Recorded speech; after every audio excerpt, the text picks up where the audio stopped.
Être indépendant, c'est être libre. Pourtant, on l'oublie trop souvent. Et si on pouvait travailler moins mais mieux?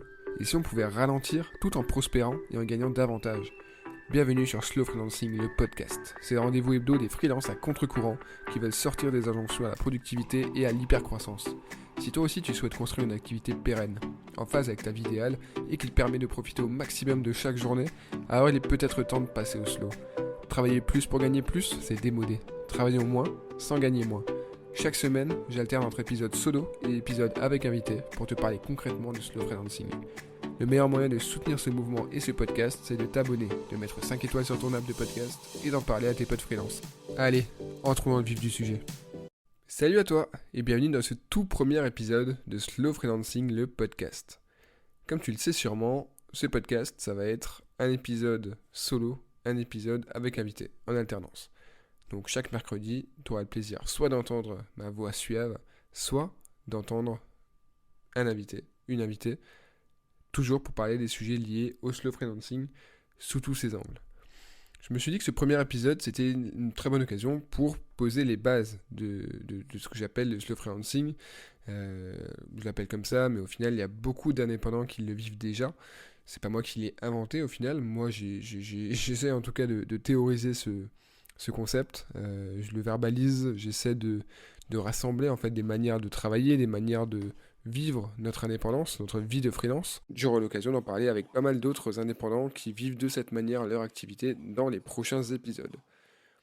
Le slow freelancing, en fait, ça part d'un constat. Ça part du constat que chaque jour, les freelances sont incités à travailler toujours plus, à acquérir toujours plus de clients, à générer toujours plus de chiffres d'affaires et à mener de front de plus en plus d'activités.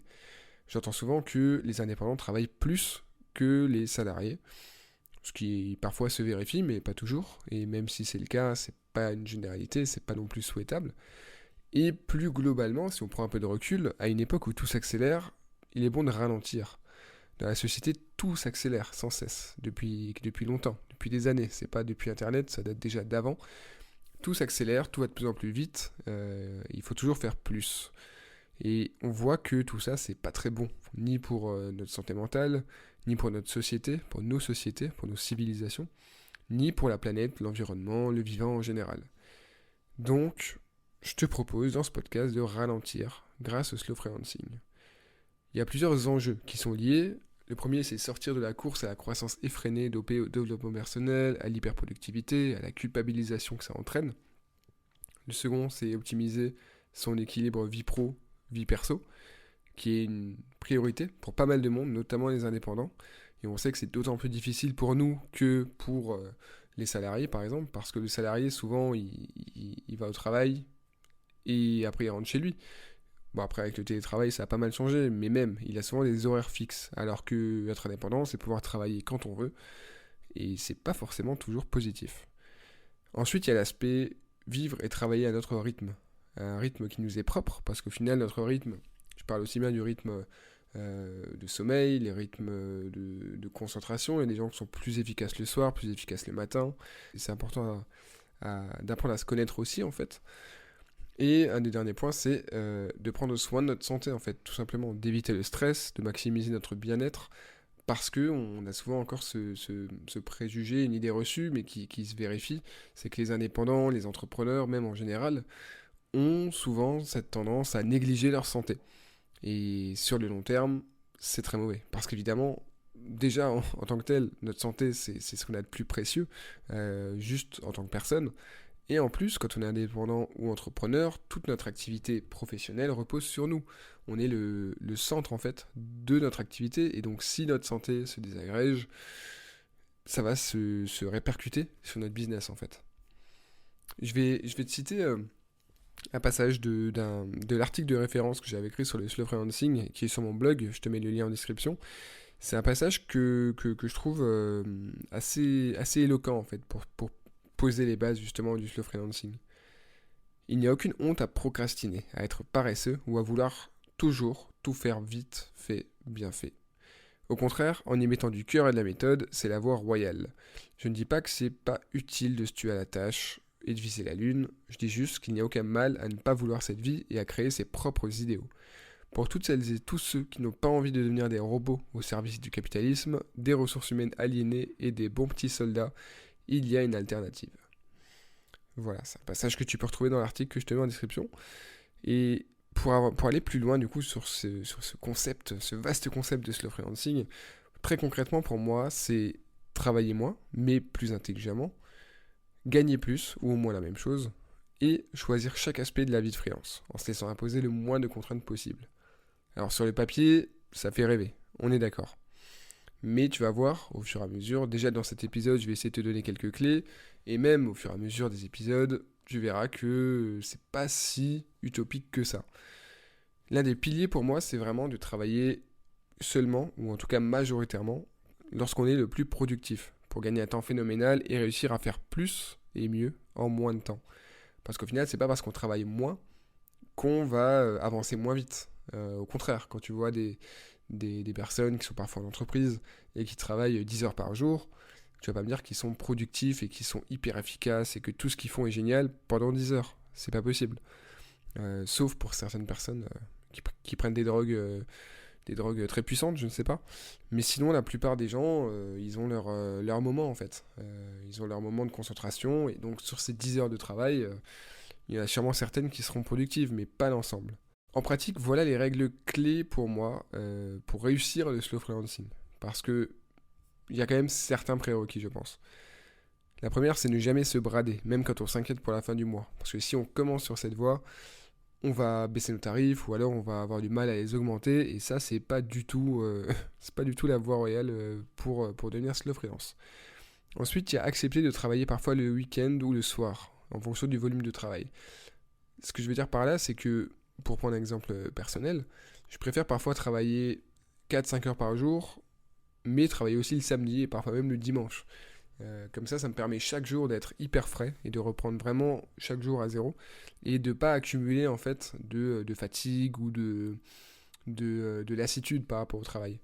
Alors que si je me forçais parfois à travailler un peu plus parce que j'ai plus de travail, et justement, et en me disant que le week-end on travaille pas assez sacré, je vais finir mes semaines éclatées en fait. Et le vendredi soir, je vais me dire, voilà, vivement le week-end, je suis rincé. Surtout que du coup, ce que j'aurais fait le vendredi en étant fatigué, ça sera pas génial quoi. Donc j'aurais sûrement repassé dessus ensuite, le client sera pas forcément très content, etc.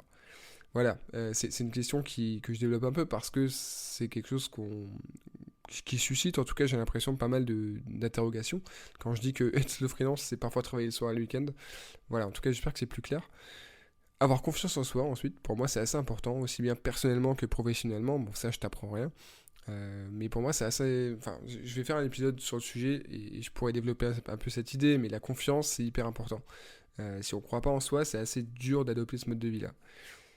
Heureusement, rien n'est voilà, rien n'est figé et tout le monde peut gagner confiance en soi progressivement. Ensuite, il y a oser accepter des missions sur des sujets nouveaux, parce que ça permet d'évoluer, de monter en compétences et d'élargir son offre en fait. Se former en permanence pour exceller dans son domaine, c'est vital pour moi. Se former, c'est pas forcément acheter des formations à 1000 balles, hein. Il y a plein de moyens de se former, ça peut être lire quotidiennement, faire de la veille, écouter des podcasts, regarder des vidéos, lire des livres, discuter avec des experts.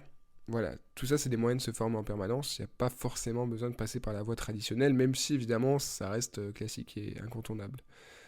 Ensuite, il y a travailler à fond son personal branding, et c'est vraiment la clé pour être reconnu comme expert, faire beaucoup d'inbound, et en fait gagner tout ce temps de prospection, de création de contenu et autres, pour au final juste attirer ses clients. Une fois que tu seras identifié dans ton secteur et que les clients viendront à toi, forcément, ça va être plus simple de réduire ton volume de travail. Parce que le volume de travail, c'est pas seulement le volume de travail pour tes clients. Quand tu es freelance, il faut aussi travailler sur toi, pour toi, que ce soit les aspects administratifs, comptables, financiers, mais aussi les aspects de prospection, relations clients, etc. Ça passe notamment par participer à des événements gratuits, collaborer bénévolement sur les contenus par exemple, ou d'autres moyens de se faire connaître un peu en s'appuyant sur des personnes, des entreprises, des associations, des communautés qui ont déjà de l'audience. Et enfin, il y a l'aspect réseau. Je te recommande vraiment de travailler à fond ton réseau, de le développer et surtout de ne pas hésiter à le solliciter. je pense que c'est vraiment positif en fait d'être partout et d'être un peu perçu comme quelqu'un qui connaît du monde, etc. Et puis même au final, chaque personne de ton réseau, c'est quelqu'un déjà avec qui tu peux potentiellement collaborer, c'est quelqu'un qui peut t'aider, quelqu'un que tu peux aider, quelqu'un qui peut t'apporter des clients et vice versa quoi. Donc le réseau, on le dit partout, voilà, ça fait des décennies qu'on le répète, hein, le réseau c'est hyper important. Et franchement, en 5 ans de freelancing, je m'en suis vraiment rendu compte. Ça fait presque 10 minutes que je te parle de slow freelancing et j'ai encore tellement de choses à te raconter. Heureusement, j'ai prévu pas mal d'épisodes pour développer chaque sujet dans les moindres détails et crois-moi, on a du pain sur la planche. Je te cite quelques exemples, juste vraiment quelques petits exemples qu'on va aborder dans les prochains épisodes. Tu vas voir, il y a de quoi faire. Le minimalisme, la parentalité, les side projects, les clichés, la productivité, l'argent, l'écologie. Bref, je vais te parler des aspects pro et pratiques du slow freelancing, mais aussi de ses angles philosophiques, sociétaux, politiques, écologiques, j'en passe. Ce concept, il sort pas de nulle part. Il s'inspire d'autres mouvements liés au slow, et en fait, il applique certains principes au freelancing. Et ces mouvements, tu les connais peut-être, c'est la slow life, la slow food, la slow growth, le slow web. Globalement, l'idée, c'est démontrer qu'une autre voie existe face au dogme du toujours plus. Et j'aimerais finir par un petit disclaimer, c'est que j'ai très bien conscience, et je pense qu'il faut en avoir conscience, c'est que le slow freelancing, c'est pas fait pour tout le monde. C'est pas du tout une obligation. Si toi, tu préfères travailler 6, 7, 8 heures par jour, et travailler dur, et avoir un rythme très, très carré et intense, il n'y a aucun problème. Après, attention, ça ne veut pas forcément dire que le slow freelancing est incompatible avec l'ambition. Ça aussi, on va en parler dans d'autres épisodes, notamment avec certains et certaines invités. Mais au final, on peut très bien prospérer en freelance en ayant un rythme slow, parce qu'on va travailler plus efficacement, plus intelligemment, avec des tarifs plus élevés, etc. Ou aussi développer des side projects. C'était le petit disclaimer pour dire qu'effectivement, le slow freelancing n'est pas une obligation, n'est pas une évidence, c'est pas un idéal vers lequel tendre, en tout cas pas de manière universelle. C'est un idéal peut-être pour toi, mais il faut accepter que d'autres personnes ne sont pas dans cette optique-là et n'ont pas envie de réduire le rythme de travail. Ça peut être tout simplement parfois pour des croyances limitantes, des croyances politiques par exemple. On connaît certaines personnes qui ont la valeur travail à l'esprit et que du coup pour elles travailler beaucoup c'est en fait synonyme de statut social, ça montre qu'on contribue à la société, ça les aide aussi à se rassurer en fait sur leur rôle dans la société. Mais voilà, en tout cas chacun son truc. Moi c'est le slow freelancing, peut-être que toi aussi, certainement d'ailleurs si tu écoutes ce podcast, mais c'est pas du tout universel. Comme tu l'as compris, on a pas mal de sujets à aborder ensemble. Alors je te propose qu'on fasse un bout de chemin ensemble, justement, sur la route du slow freelancing. Et je te retrouve dans un prochain épisode avec ma première invitée. Merci infiniment d'avoir écouté cet épisode jusqu'au bout. S'il t'a plu, je t'invite à t'abonner à la newsletter. J'y développe notamment le sujet abordé dans l'épisode, le lien est en description. Je te laisse aussi me mettre 5 étoiles et un commentaire sur ton appli, ça m'aide beaucoup. Et je te dis à la semaine prochaine pour un nouvel épisode de Slow Freelancing, le podcast. Ah, et surtout, n'oublie pas de ralentir.